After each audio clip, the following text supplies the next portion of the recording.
the Home Run Derby. What did you think of the All-Star game? Did you see that South Sudan almost beat the U.S. men's national basketball team?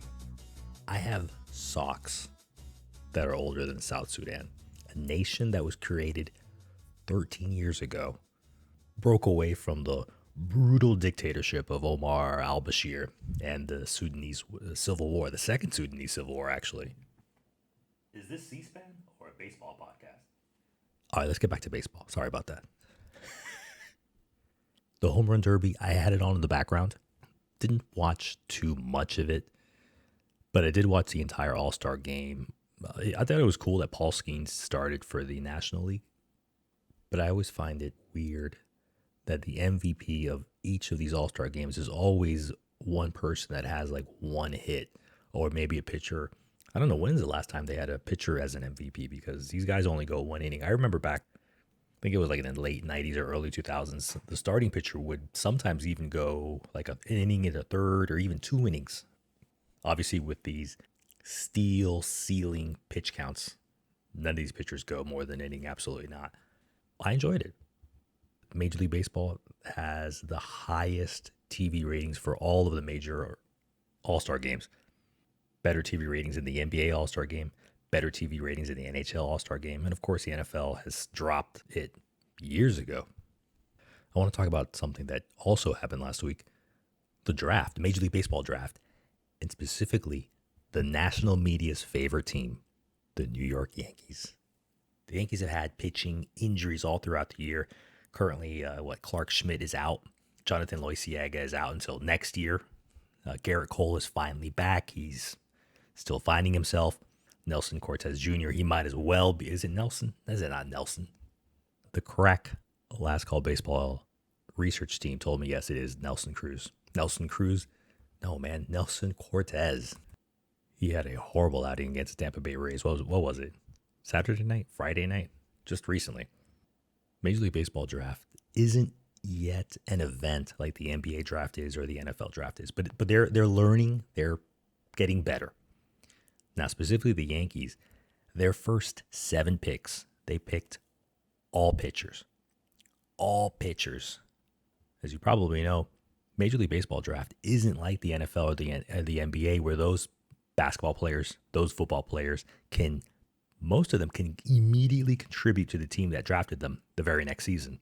For pitchers, it's going to be, unless you're like Paul Skeens, it's going to be 3, 5 years, 7 years until you get called up and can actually contribute to the team that drafted you or the team that traded for you or picked you up off of waivers, whatever. That made me think, when I saw that really stood out to me.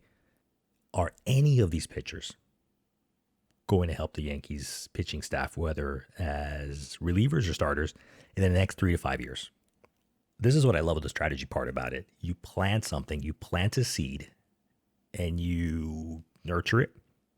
In this case, through coaching, through nutrition, sports psychology, etc. Because you're putting a lot of money in these players. To answer my own question, I'm going to say that this draft in 2024 with the New York Yankees, in total, they've had 20 picks last week. 13 of them were pitchers. And like I said, the first 7 of them, all pitchers. I'm going to say that these pitchers are not going to be helping the Yankees in the near to the midterm. Or very, very, very few of these pitchers are going to actually help the New York Yankees in the next 3 to 5 years, 3 to 5 seasons. It immediately reminds me of the 2021 draft when the LA Angels drafted pitchers with every single pick they had in 2021. They ended up picking 20 pitchers. This is just 3 years ago, just like the birth of South Sudan. No, I'm sorry, that's 13 years ago. I apologize to any South Sudanese out there. Of the 20 pitchers that the Angels drafted 3 years ago, 2 of them had made the majors. And I mean make the majors, I mean like a couple, some relief appearances, and those 2 guys are currently on the injured list. Some of those guys were traded away. Most of those guys are still in the minor leagues, around like the AA level. The ones drafted in the back end of the draft are no longer in professional, at least in minor league baseball. It's still early. It's only 3 years, but it's not looking good. And to be fair to the Yankees, at least their first two picks, probably a lot stronger potential prospects than the Angels had 3 years ago. In the first round, the Yankees selected Alabama right-handed pitcher Ben Hess. He's, as they say in the South, big boy. 6'5", about 255 pounds. In the second round, the Yankees selected Vanderbilt. Of course, these guys only go to the SEC. That's the best college baseball conference in college. Bryce Cunningham, also 6'5". I think Hess and Cunningham, because they're both 6'5", they should be flown to Paris to go help out the U.S. men's national basketball team, almost losing to South Sudan. That's insane to me. Here we are. They were talking about this being a better team than the dream team of 1992 with Magic Johnson and Michael Jordan and David Robinson and Christian Laettner and all that. Come on, guys. As you can tell, I was frustrated watching that game. I thought I was going to watch a blowout. I think I turned it on in the middle of the second quarter. Back to the Yankees. Cunningham, Hess. Maybe they can be two-way players. Maybe they can develop in the Yankees farm system. And on the weekend, spend 2 weeks in Paris to help out the U.S. men's national basketball team. Here we are talking about basketball, talking about C-SPAN, international affairs, broadcasting, all-star game. There are some broadcasters that we like and enjoy watching more than others. And there's also some broadcasters we don't really enjoy listening to. But I think you'll like our next guest. I'm happy to be joined by our special guest, Brian Brownfield, a sports broadcaster and director for communications for football and women's golf at Stanford University. Brian, welcome to Last Call Baseball. Thanks, Dorian. I appreciate it. Thanks for having me on. What's your dream event to broadcast? Coming out of the gates with a hard-hitting question. Love it. One of the sports I've never done, and I'd love to do the sport, and then eventually the pinnacle of it would be NHL hockey, and I would love to be at a Stanley Cup final. As a Sharks fan, they've only been to the Cup once before, so my experience with the Cup final is very limited. But just being on the microphone for a Stanley Cup final, I mean, arguably the most difficult championship to win in all of professional sports, and just the excitement, the energy in the arenas for those games. To me, there would be absolutely nothing like it, and getting to be the voice behind one of those games would be the pinnacle. I couldn't do anything else in my life if I tried. The Stanley Cup finished, 2 weeks ago? The Florida Panthers beat the Edmonton Oilers. Right. Why is the Stanley Cup the hardest trophy to win in North America? I think it's the most difficult because of what you have to do, what you have to put your body through to get to that point. You think about professional championships, and we'll go to the NFL, for instance. Yes, it's a physically brutal sport, but you play 17 games and there's, 3-4 playoff games, and that's it. You're done at basically 20 games. You get to the Stanley Cup playoffs after having played 81 games in a regular season, and now you have 4 rounds of 7 games potentially to get through. So you could max out at 28 more playoff games in a sport that has the physicality, I would say, of a football, but the grace and finesse of maybe a sport like basketball, which maybe isn't as physical. And so by the end of it, you have absolutely earned that trophy. And when you think about the history of the NHL and the fact that all of the names of every previous Stanley Cup winner is etched on that same trophy, legends that you grew up watching from around the world, wherever those hockey players came from, that means a lot to them. So I can't imagine a sport having a more difficult and rigorous playoff structure than the NHL. I know the NBA has a very similar one, and Major League Baseball is not too far behind as well. But when you combine the physicality of the sport with the skill you have to have, I think it's the most difficult one to win for sure. That's a really good way of putting it. I'm not an ice hockey fan, but I remember rooting for Mario Lemieux, Jaromir Jagr a long time ago, and once in a while I'll watch it because it was a Florida team in the finals. I was like, well, I have it on in the background, but I was surprised when I saw the schedule. I was like, oh, they're playing Tuesday. When is game 4? It's 2 days later. It's what? because I'm not a hockey fan, but I understand it, and I'm like, that is a physically demanding sport, and I'm like, they're playing like a basketball series like every other day. I was like, that's impressive, but at the same time, like, why not give these guys more time off to put a better product on the ice? But that's something else. Well, the crazy thing about this particular cup final as well, not to go too far off topic, but they added in an extra day of travel because it was going from Sunrise, Florida, all the way to Edmonton, which is the furthest distance that they've ever had to travel for a cup final in the history of the NHL. So instead of having just a regular off day for travel, they had to factor in that second off day. And that's why the Stanley Cup final stretched as long as it did, having to go 7 games. Yeah, that's good for them. Yeah, yeah. I saw that this is in the history of Stanley Cup. It was the longest flight, I guess, between two finalists, which is crazy. Maybe next year Vancouver will be in. No, next year San Jose. I'm sorry, San Jose. San Jose. If the Sharks can get Coming from back, the that West. would be amazing, but they have quite a long ways to go. Obviously, you're a San Jose Shark fan. You said they've gone to the finals once. Turning to baseball, you're an Oakland Athletics fan. They've gone to the World Series 40 years ago, I think. Anyways, Well, 1989 was their last win. 1990 90. was their Yeah. last appearance, and What, I was born in 95. okay. So do the math. Where does your love of the Athletics come from? It really just comes from my family. Both of my parents grew up as A's fans. They were children in the 70s, and it was very easy to like them in the 70s when they won 3 consecutive World Series. I'd say definitely a lot of it came from my father. He was actually born when the team was still in Kansas City, but by the time he was old enough to start going to games, they were in Oakland, and Oakland was a little bit closer to where my family grew up in Salinas, to where he was at with his parents, my grandparents. So they would take him to both A's and Giants games, but it just became easier to go to Oakland games. And yeah, I mean, if it weren't for my parents, I definitely wouldn't be as rooted as an A's fan and rooted in Oakland as I have been my entire life. It's been a lot of fun going to so many games there. Some of my best memories have taken place in the Coliseum. That's tough to hear. Obviously, as an A's fan, we all know that the Athletics are in the process of moving from the Bay Area in a few years. What are your thoughts on that? That they're going to be heading out to, and I know that we'll get to in a minute. You also a sports broadcaster for one of the minor league at Oakland Athletics. I don't want to get anyone in trouble, but I'd love to hear your thoughts on it.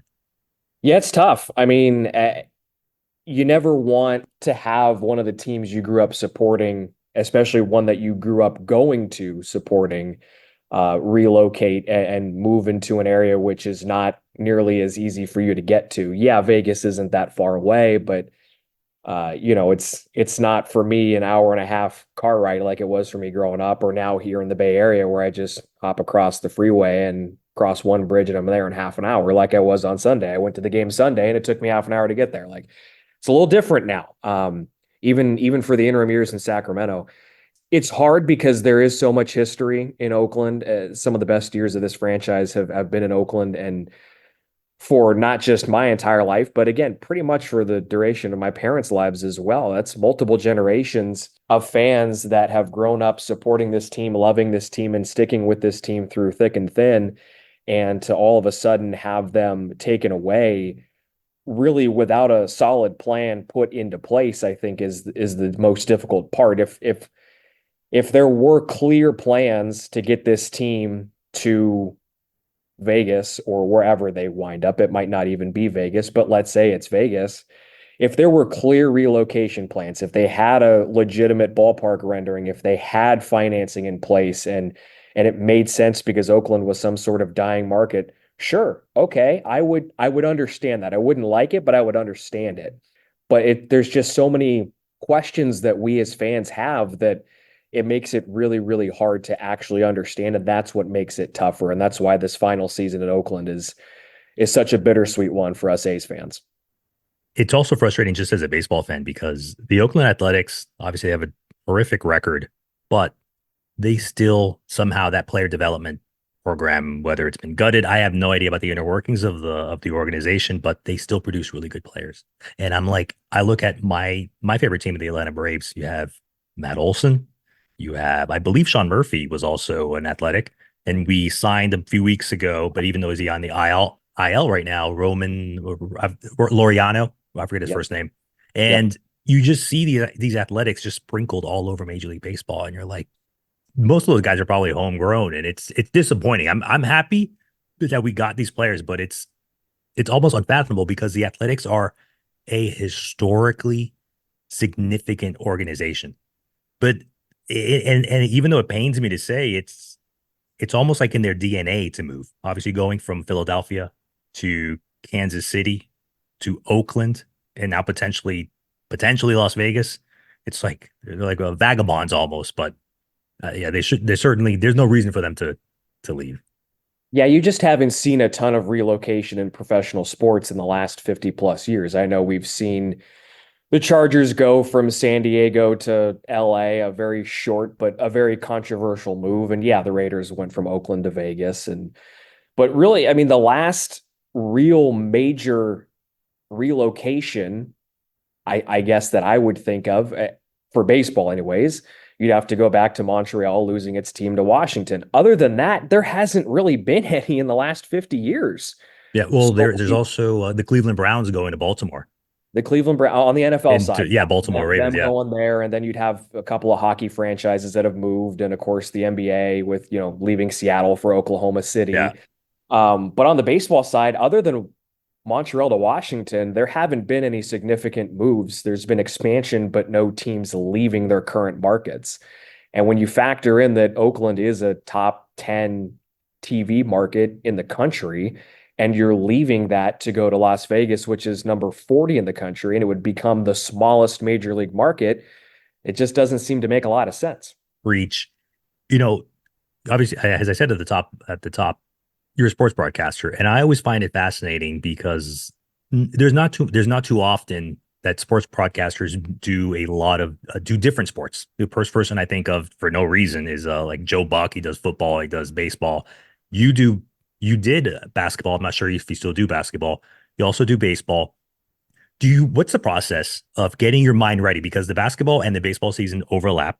They're completely different tempos. How do you do that? I almost feel like it's like different music almost. Like sometimes you get yourself music that pumps you up wherever that may be. Other times you need music to bring you down. What's that flow? What's that process to get prepared for completely different sports? It's interesting. I don't really think the process changes too much. For baseball in particular, the one thing about baseball that makes it so challenging, especially as you're going into a series, whether that be at the collegiate level, let's say here at Stanford, or if I'm filling in somewhere, let's say Stockton with the A's affiliate, you're having to do a series. And so you're compiling information for the course of, let's say, a 3 game baseball series at Stanford or maybe a week-long series at Stockton, and you have to try and not rehash the same information over and over and over and over again. If I'm doing a basketball game and I'm filling in for whoever, for whichever school I'm at or whatever the case may be, I know that I'm probably going to have to empty the tank in this one game. So most of what I'm preparing is the same.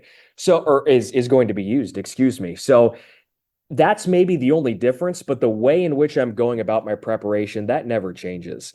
You're still starting a couple days out in advance. I know a lot of people you might talk to, they'll say, well, yeah, I start, maybe a week and a half, 2 weeks in advance for a certain team. Well, with what I do on the side as a director of communications with a high profile football team like Stanford, I don't have the time to do that. So a lot of times it's just a day or two out on preparing. But that old adage of you got to prep 2 hours for every 1 hour you're on the air, that's definitely true. So you got to spend a lot of time on the side combing through game notes, combing through stories online, any kind of tidbits that you can find.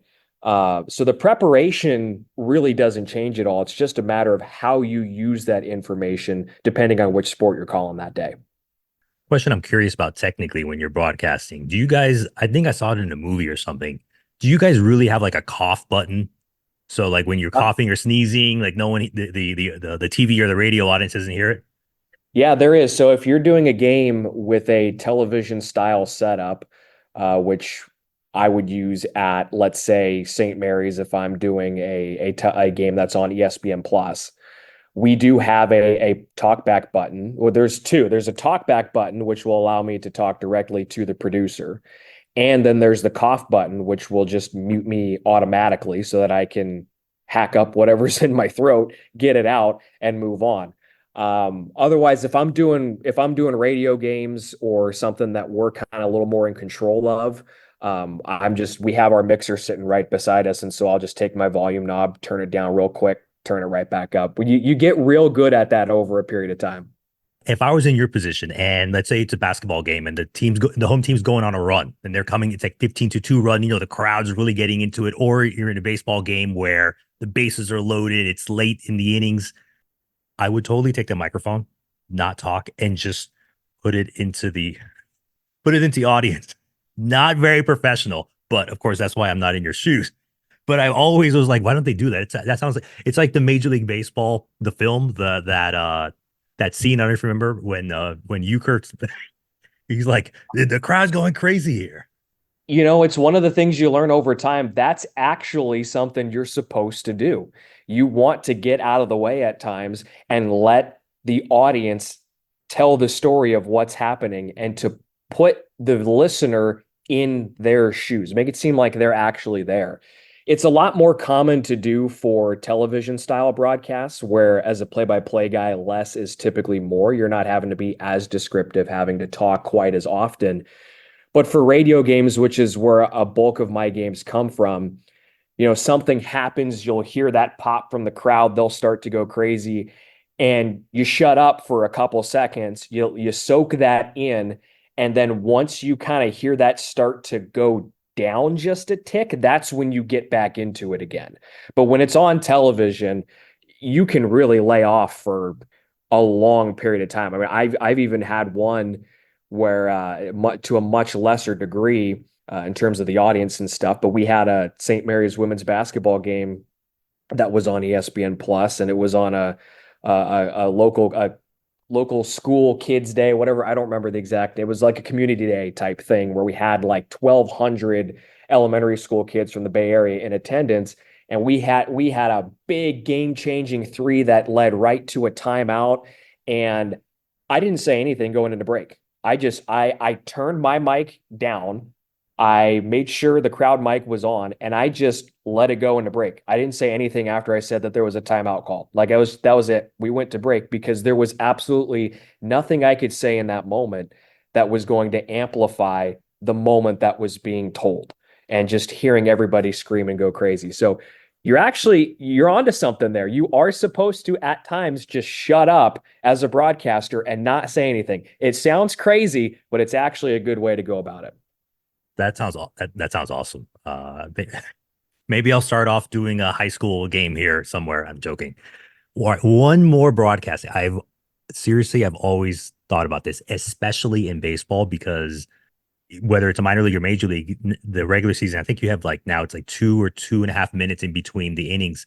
What do you do with the call of nature? Because you guys aren't sitting anywhere, as far as I know, by the restroom. How do you guys do it? I'm watching at home, and you got to do stuff that you have to do.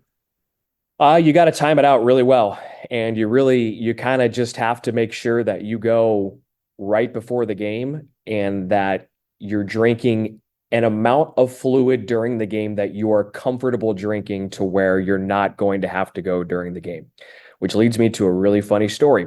So you were asking about basketball earlier. I did do a couple basketball games last year. One of them I filled in on radio for St. Mary's. They were playing at the Footprint Center, home of the Suns, in a neutral site game against UNLV. I made the mistake of not going to the bathroom before the game. That was my fault, but I'm pretty good. Like I don't have to go really during the game unless we hit overtime. Well, we hit overtime, and then we hit a second overtime, and we won the game on a buzzer beater. So I almost lost it on the buzzer beater. Like I was probably a couple of octaves too high. I don't really like going back and listening to the call. I was probably too high because I had to go.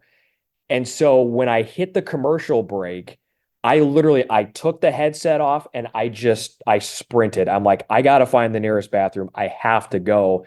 I came back, and I think there'd probably been about 35 to 40 seconds of like dead air. But at that point I was like, game's over. I don't care.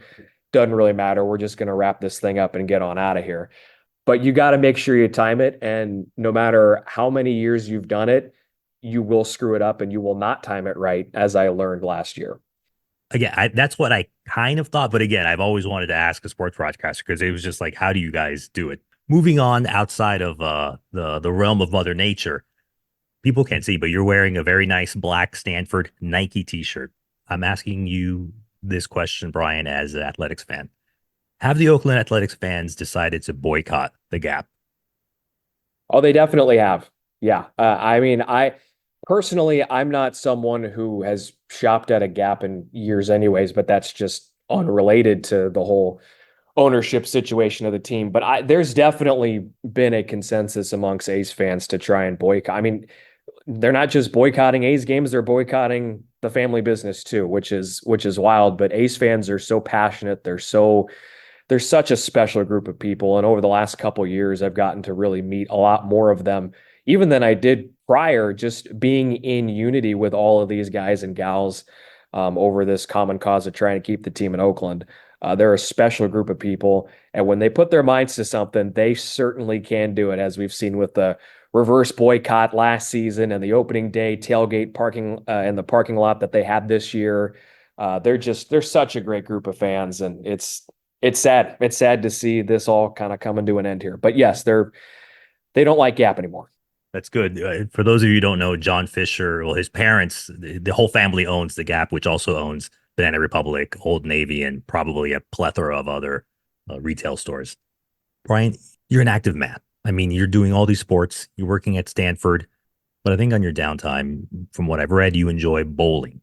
I love bowling. I mean, bowling is something almost anyone from any age could do from like the age of what, like 3? You put those little poof things in the alley until you're 90. You can probably still have to use the poof things when you're 90. My question to you is, bowling thankfully has been around for decades now. I actually don't even know when it started. But when I think of all these new sports coming along, like padel, pickleball, and I'm like, bowling keeps rolling along. Bad pun. What do you love about bowling? Well, I think what I love about bowling now is that it's really the only sport I can actively do while drinking beer. So that's pretty fun. Couldn't use that excuse back when I was a child, but for me, I got into the sport as a secondary option that wouldn't put stress on my arm as a pitcher. So I played baseball all throughout my life. That was sport number one. And my parents wanted to keep me active with a second sport, but they wanted something that wouldn't conflict with baseball, but also something that wouldn't stress out my arm. And the underhand motion of bowling completely different than overhand throwing a baseball. So it just made sense. And both my parents used to bowl as well. My dad still bowls in a Thursday night beer drinking league too. And now I'm in one as well. So we've come full circle there.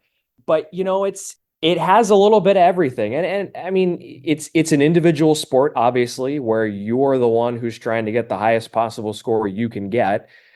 But you're also bowling on teams in leagues. And so you're also contributing to the good of a team. And it's definitely a laid back one that you can do on your own time. It's just a once a week thing, or you can have several different leagues, however you want to approach it. And yeah, it's laid back. It's not stressful. It's something that I've enjoyed doing for a long time. And I hope to keep doing it. Like you said, till you're 90 and beyond. Like I want to keep doing it for the rest of my life. No one ever says, no, I don't want to go bowling, because you don't even need, of course, if you want to be really good, you need skill, but you don't really need skill. You just go there, have some laughs, whatever. I love it. So yeah, I don't want it to go the way of racquetball. That's what I've been thinking about, this whole ascent of padel and pickleball and all these ridiculous exclusive clubs that they're building. Like in Miami, they're doing this called the Reserve Club. Like you have to have 2 people submit your nomination to go. All this nonsense. And then I'm thinking, in the 80s and 90s, racquetball was huge. I'm like, I don't know anybody who plays racquetball anymore. I don't even know if there's racquetball courts, but bowling will not go that way.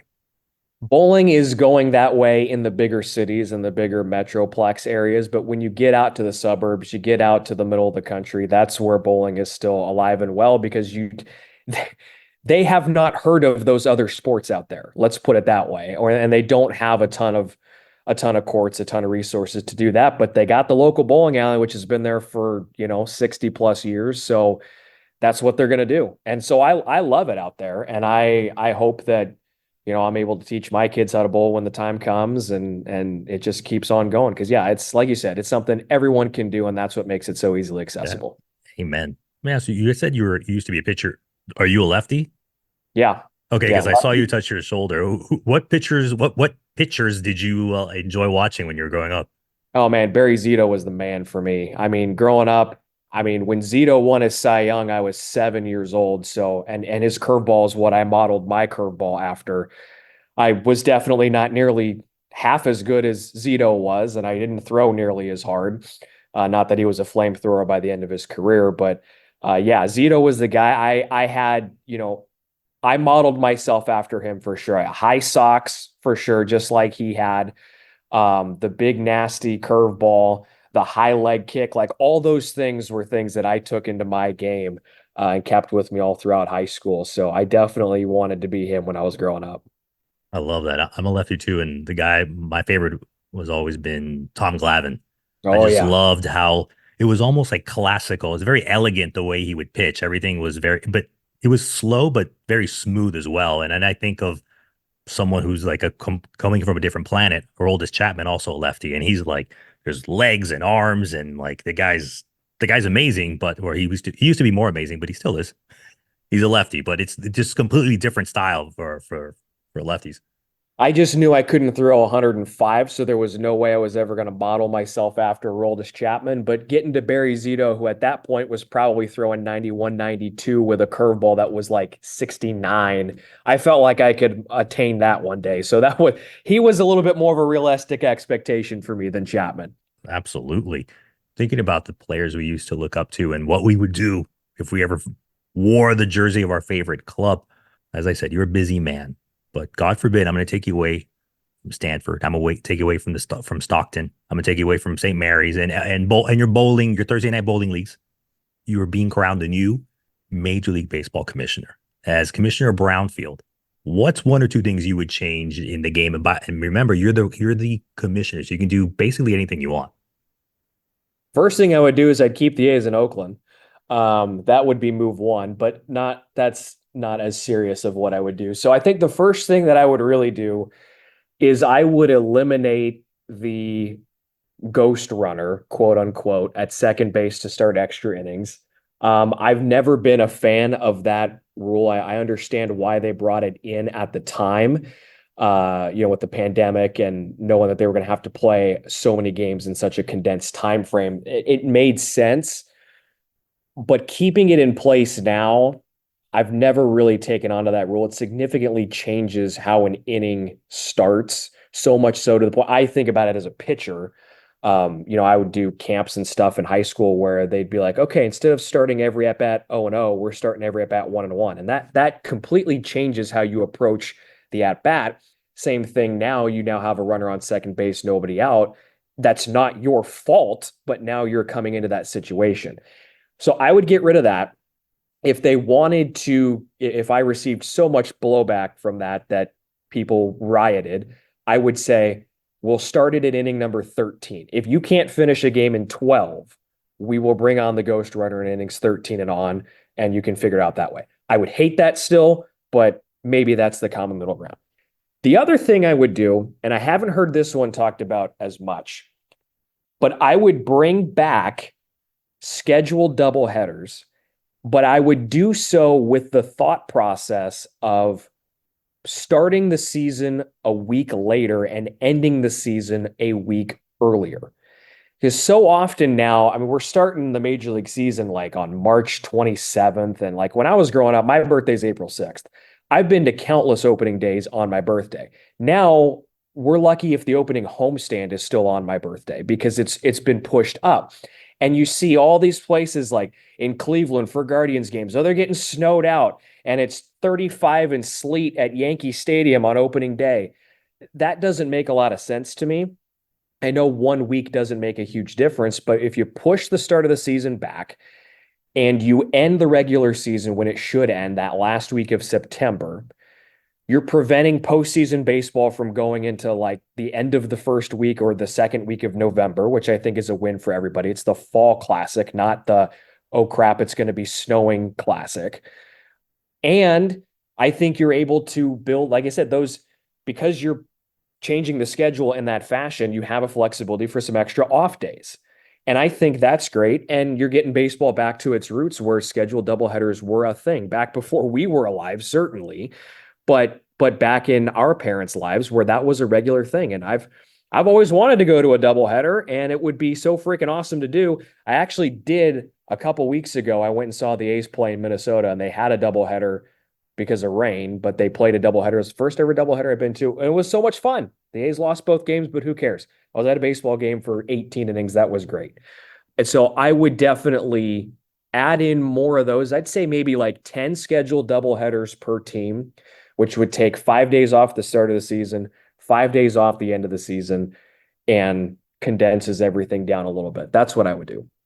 I'm a fan of the what do they call it, the Manfred runner or whatever, the guy on second base in the extra innings, only because there's so many baseball games, and as a fan, I want to watch as many games as I can. But the reality is, I'm not going to be able to watch every single game of my favorite team.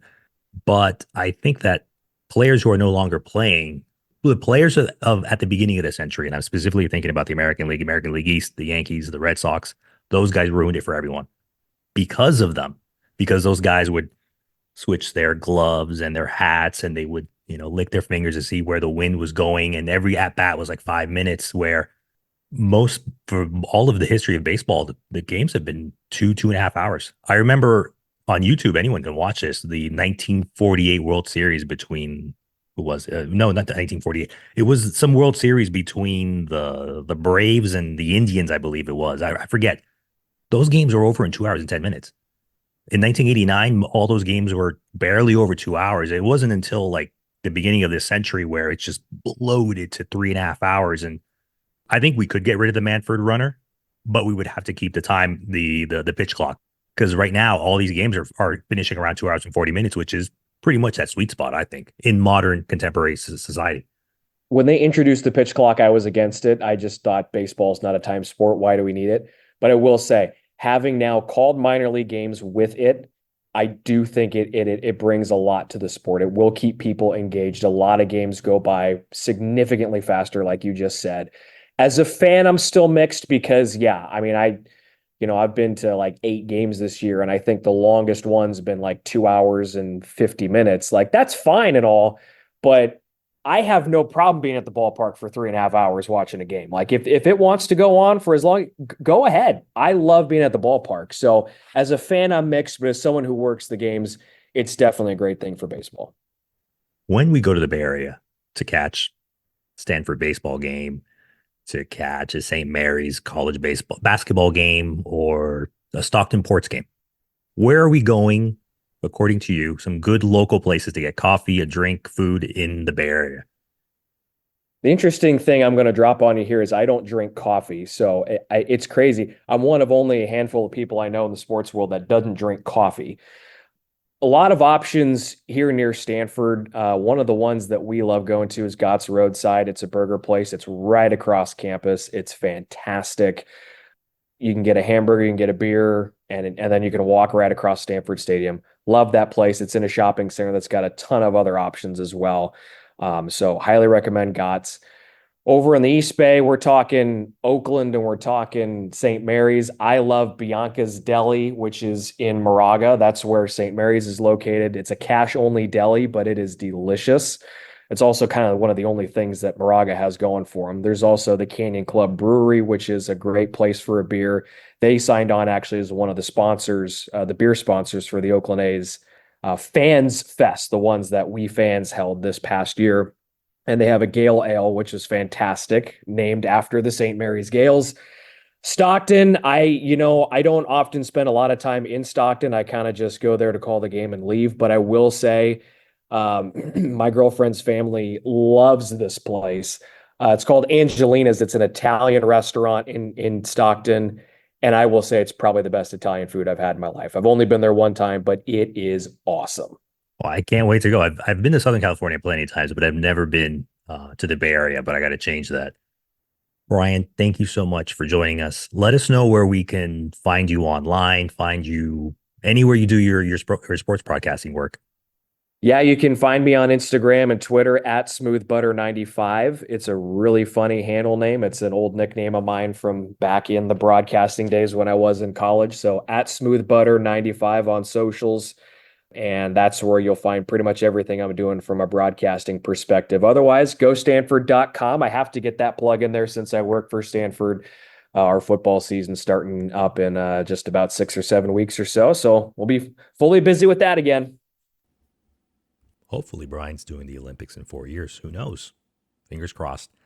And speaking of Europe, speaking of France, for this episode, I drank not a French beer, a German beer.